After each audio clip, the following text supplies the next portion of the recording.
Good afternoon, everyone. This is the Vintage Sewing Machine Garage, and I am making my next video in the series I call Rescue, which is about machines that some of you might, when upon first seeing, might think that maybe they cannot be repaired or fixed. And of course, in the last video, or the first rescue video of my Sears Kenmore convertible, I will be following up with the next installment for that machine, and hopefully you all will watch along with me as I see if I can save that model. But I wanted to show you this machine because sometimes you will be looking at a machine, you will go someplace where you've seen it listed for sale. It might be a thrift store. It might be on Craigslist. It might be in any number of places where you come across an old machine and you're thinking, wow, okay, I went on the internet, or maybe I was on YouTube and heard someone like that Vintage Sewing Machine Garage guy talk about machines and how awesome they are. And you might see a machine and think, well, this is a good deal. I should purchase this. And I wanted to show this to you because this machine is one I just picked up, and yet if you didn't know any better, you might think, well, gosh, it just needs a nice overhaul and restoration like most old machines because they've been sitting a while perhaps and are overdue for maintenance. But hiding behind this machine is something that is broken that will be repaired, or will be replaced, I should say, but it is not usable right now. Compared to the Kenmore, that's in such a sad state, you might see this and think, wow, it's a Singer 301. It's a black version. They are very coveted machines. People who love featherweights, Singer featherweights, often will also gravitate to this model. It has the same bobbin as the featherweight. I recently got this machine from someone who had it advertised online, and I went over to their house and they had it listed. It looked like none of them were sewing people. One of them had said that they had just sewn a project with it, and they may have, I don't know, but they are typically folks who, they collect salvage, they collect things that people are trying to get rid of, and then they put them online, and that's great, and I'm so glad they did because they saved this, it's a Singer 301. It's one of the best machines that Singer ever created and one of the most popular. So I'm always excited to work on 301s, and I promise I'm going to get a video out eventually on motor maintenance. And I'm going to talk about what is arguably one of the easiest motors to work on in the vintage sewing machine world, one of the only ones that's relatively simple to work on. But today, the focus is on rescue. Now, when I went to look at the machine, I'll give you an idea. Again, I walked in, the people invited me in, I went into their house, and sometimes you don't get a lot of time. It's not like you're going to hang out for a few hours, but you should definitely take time to look at a machine such as this. So I'm going to zoom in and I'll show you some of the things that I looked at, and then I will end on showing you why the machine has a problem that I'm going to have to solve before I even start using it. So one of the first things I looked at was, see if this is going to show up on the camera, the check spring. Of course, the check spring sits, this one is right here, it sits right behind the tension assembly. That's something you want to look at, obviously, because if a machine is missing its check spring, you're going to have to get a replacement, and you're going to have to install it or have it installed. And I took my finger, when I went up to the machine, I took a look at it, and I gently put my finger here, and I could see the spring retract back, and it seems okay. I'll know for sure when I sew with it, but I'm not particularly worried about the check spring. And let's see, over here, there is, of course, the hand wheel. I'm going to zoom back out just a hair here. So I've got the hand wheel, and I'm checking it out. And like most of the vintage Singers, I typically don't get a lot of frozen Singers, and it has to do with how Singer approached engineering their part tolerances. But the hand will move freely. The needle, of course, It moves up and down. That's a good sign, but that doesn't mean the machine is completely ready to go. And just as with the Kenmore, I open the side door, and there's some dust in here, but nothing like that awful thick, dried up, baked on grease that we saw in the Kenmore model, which is going to create a lot of work for me, but I'm willing to do it because if I think a machine is worth saving, then it's worth saving. Now, a quick glance of this machine will also show that all of its thread guides are here. So, got a little more height here on the camera so you can see. And of course, if you look, you'll see the spool pin is here. And then on the 301, you have first thread guide, second thread guide on the front. And of course, your tension assembly. And the threading pattern on the 301 is relatively simple. So I've got all my thread guides here. I'm not missing any. Sometimes these things can get hurt or get gone. But they all look fine. There's no thread in the machine. They said they had just used it. Maybe they did. Oh, one other thing. This is always important for any sewing machine, but doubly so for a 301 or a featherweight. Notice that it has its bobbin case. Now you might say, oh, okay, well, yeah, I'm glad there's a bobbin case. That's always true of any machine. For many vintage sewing machines, if it doesn't have a bobbin case, I will often purchase it anyway and rescue it or consider it for restoration because you can get replacements. One thing to note is I really wanted to see this bobbin case here. You can purchase new reproductions made in Japan and they're okay, but most people prefer vintage, original, Singer bobbin cases. These bobbin cases are specific to Singer 301s and Singer featherweights. And if you buy a vintage bobbin case for this machine, expect to pay, today they're going for anywhere between $65 and $75. So again, that's one thing I really want to know, whether it does or does not have that. Even if it didn't, I would definitely purchase the machine, but I'm going to factor this into the price that I want to offer the seller, depending on what it is that they're charging. Okay, so looking around the machine, of course, the stitch length lever seems to work just fine. That's not a surprise. These are rarely an issue. And if looking at the bobbin tire, this machine has a very fresh, brand new bobbin tire. So someone has been touching the machine. I don't think it's been sitting that long. And if I come back up here, you'll see, of course, the handle for the Singer 301. It has a built-in handle. I don't carry it by the handle. I always carry my machines by the underbelly right here. But sometimes on a 301, occasionally the handle hinge might be broke, but this one is fine. You can hear it snap into place. So initially, I'm not all that worried about the machine. It looks reasonably good. And in this light, this is actually a good light for me to show this to all of you. I always do sort of a cursory glance at the finish, the paint finish. I'll zoom in here for you. Now, if you look closely, you're going to see on the back of the machine, I don't know if it'll actually come in and appear for you. There are some scratches in the back, and you'll see some discoloration here on the front. What you're looking at is not necessarily dirt. When I go to clean this, I expect to, once I've pulled all the old oil and soiling by giving it a sewing machine oil buffing, which I've gone over in one of my other videos on how to care for vintage sewing machine, how to clean the outside of a vintage sewing machine.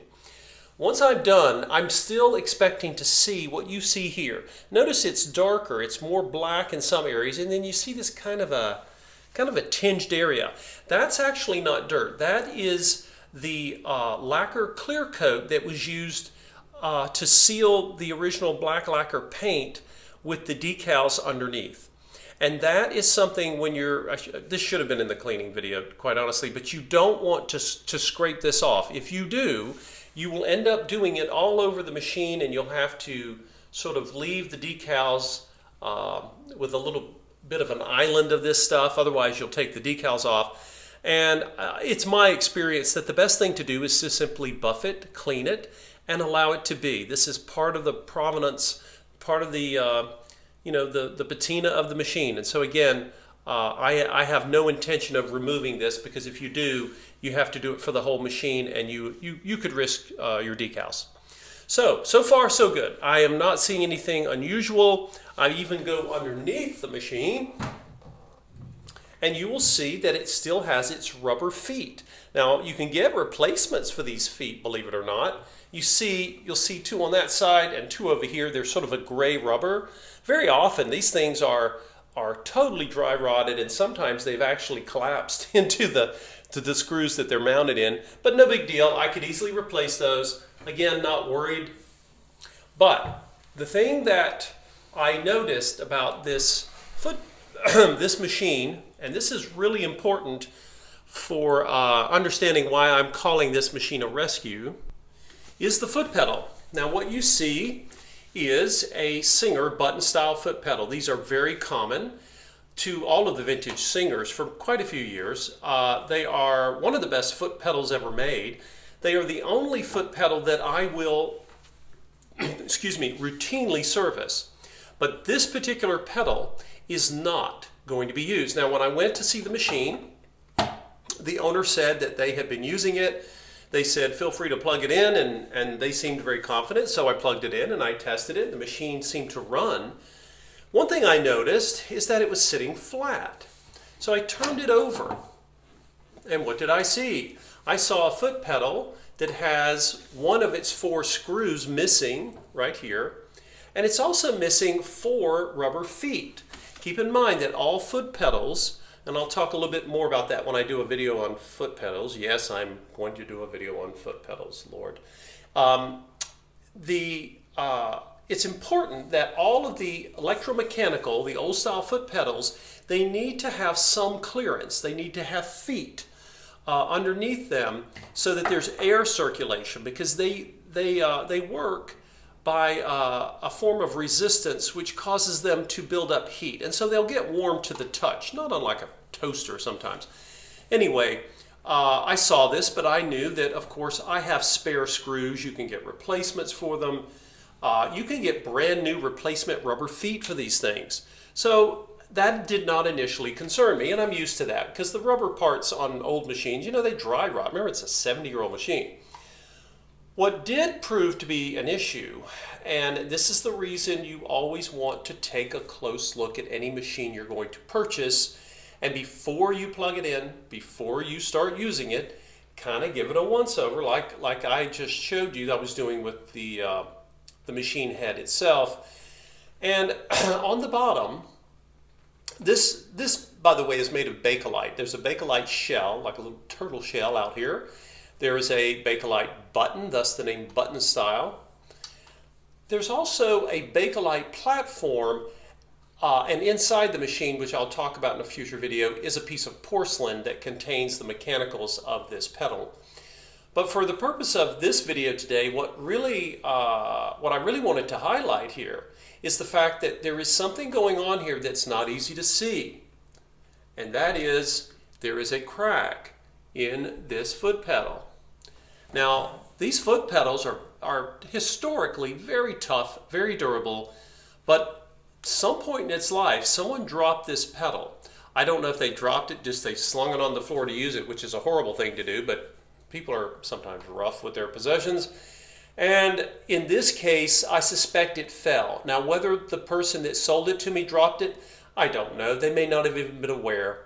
But watch what happens. I've got it upside down, and I'm pushing on the pedal, I'm pushing on the button, which is what would happen if I were sewing with it. So watch what happens when I push on the button. Notice that not only did this piece of Bakelite move, it's flexing and it's barely hanging on, and I suspect it would actually split in two if it were not for a screw that's holding some pieces on the inside together. So what this says is I do not want to use this foot pedal. I am not going to use this foot pedal, and I'm not going to plug the machine in now that I have it home. I am not worried about the fact that I just bought a vintage machine, and I'm not impatient.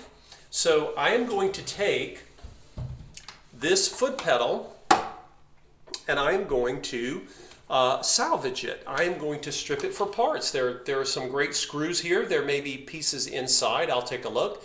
The shell is still good. I think I showed you folks in my video on spare parts that you never throw anything entirely away because there are valuable pieces in here. There's even on the cord, this has been rewired at some point. It has a different cord. It even has a nice little cord relief, this little piece here that helps prevent cord fatigue where it bends. I'm going to save that. So I'm not particularly concerned that this is, this was not really a financial mistake, but it is definitely something that, I could not see in the lighting of the home of the person who sold me the machine. But once I got it here at my place and I'm looking at it in natural light, if you can, try to inspect it a little further when you're looking at the machine, and that will help you when you're trying to figure out how much should you pay. Maybe they're asking a fair price for it, maybe they're not, but regardless, you need to try to at least anticipate if you have a cost. The option to replace this foot pedal is either with another vintage Singer button style foot pedal, which I have, or I can replace it with a generic electronic foot pedal, which I'll talk about in my my video on foot pedals. But this is something I wanted to show you because unlike the, let's get our camera focused back upward here. Unlike the the Kenmore that I showed you, which had obviously all sorts of problems. You can't turn it. We're going to follow up with that this week. I promise we'll get a new installment on the old Kenmore free arm and see how it's doing now that I've soaked it, trying to get all that old grease off. But this is another example of a machine that at first glance, unlike that Kenmore, you might think, well, it's ready to go, and I tried it out. You always want to inspect your sewing machine as best you can. And again, sometimes you might be in a thrift store. You might be able to test it. Some thrift stores do their own testing. But again, you always want to go behind whoever's looked at it or not. You don't want to make those assumptions. And if you don't feel comfortable, trying to decide, hey, should I replace the foot pedal? You can take it to a sewing service or someone who services older machines, if you can find them, and ask them to replace it. Usually replacing a foot pedal is something they can do quite easily, and you should not have to pay a fortune for that service. And I'll talk more again in the foot pedal video to come. But again, this is one of those machines where at first glance, it looks like it's not going to be a rescue. And I want to be sure that any of you who buy a machine and you get it home and you realize, oh no, it has a problem I didn't see, certainly don't get rid of the machine. This is a Singer 301, and you can better believe I'm going to restore it and get it back to working. It's one of Singer's finest machines, one of the best they ever created. And so I'm certainly not going to let a non-functioning foot pedal prevent that. I'm just going to replace it. Sometimes a foot pedal can be repaired with things like rubber feet. But in this case, this pedal needs to go. It's going to be stripped for parts, and then I'm going to replace it, and I'll talk more in the future video. But anyway, just to give you an example of how when you get a machine home, it might look a lot better than something like that Kenmore free arm. But there are other times when you get something and you realize, oh, it's going to need more work before I start running it, before I'm plugging it in, and certainly before I'm going to be able to sew with it.